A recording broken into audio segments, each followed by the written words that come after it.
One of the things I'm most excited about for this LP is the choice of setting.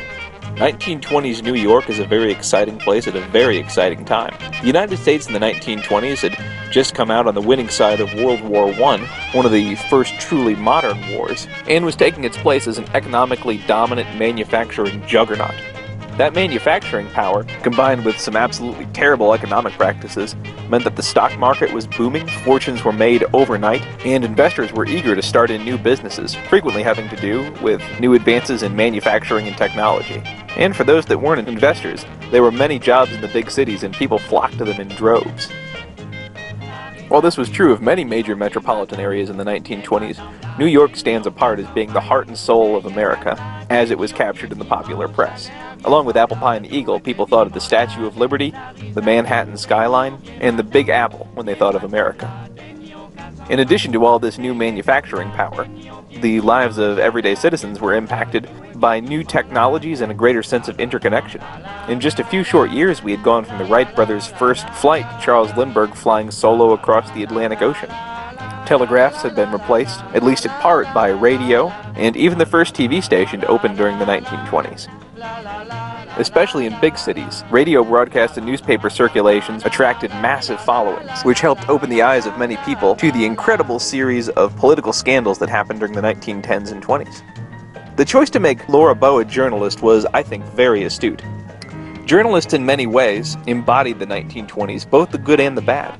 This was a time for crusading journalists who impacted political cause. For instance, it's hard for people today to understand how powerful the Ku Klux Klan was in the beginning of the 20th century.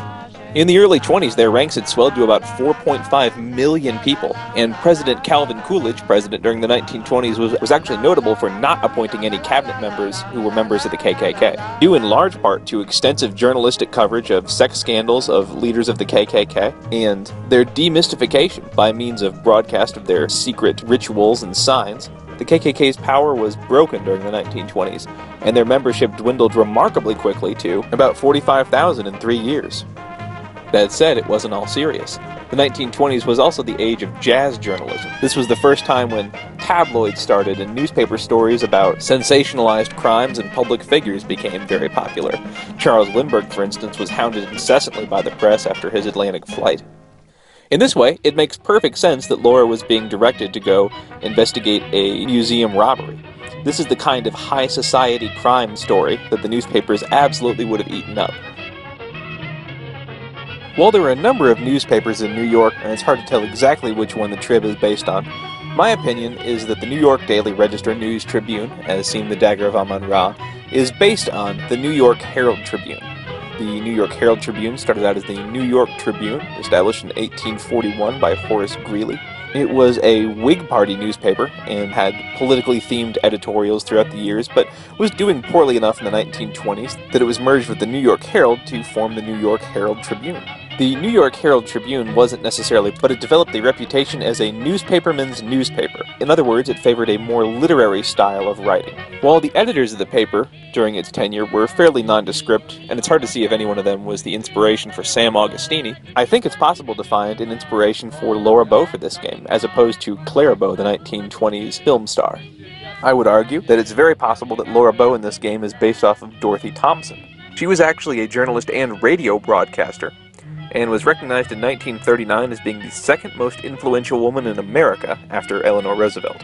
She was referred to as the First Lady of American Journalism and had a fairly adventurous life, being notable as the first American journalist to be expelled from Nazi Germany in 1934, and was a female commentator on the radio at a time when that was very unusual. She wrote in support of women's suffrage, and was very interested in overseas news, developing a reputation for someone with a nose for news, much like Laura Bow in this game. Of course, this wouldn't be a Sierra game without a number of ways to die, which are as funny as they are unfair. We've only actually come across one so far, and you've already seen it in the Bro-Op video if you've watched that. Just to make sure that we don't miss it, if Laura crosses the street without checking both directions, boom, she gets hit by a car and killed. Now, what do I mean by checking both directions? I literally mean you have to take the icon and move it to the very right side of the screen and the very left side of the screen. Laura will never see any cars coming, and then when she tries to cross the street, none will come at all. I'm going to rate this death a 6.5 on a scale of 10. Yes, it's unfair. Yes, it's sort of ludicrous how you're supposed to prevent it, but gosh darn it, this is a Sierra game, and this death happens so quickly after the beginning that you can't even really feel bad about having to reload.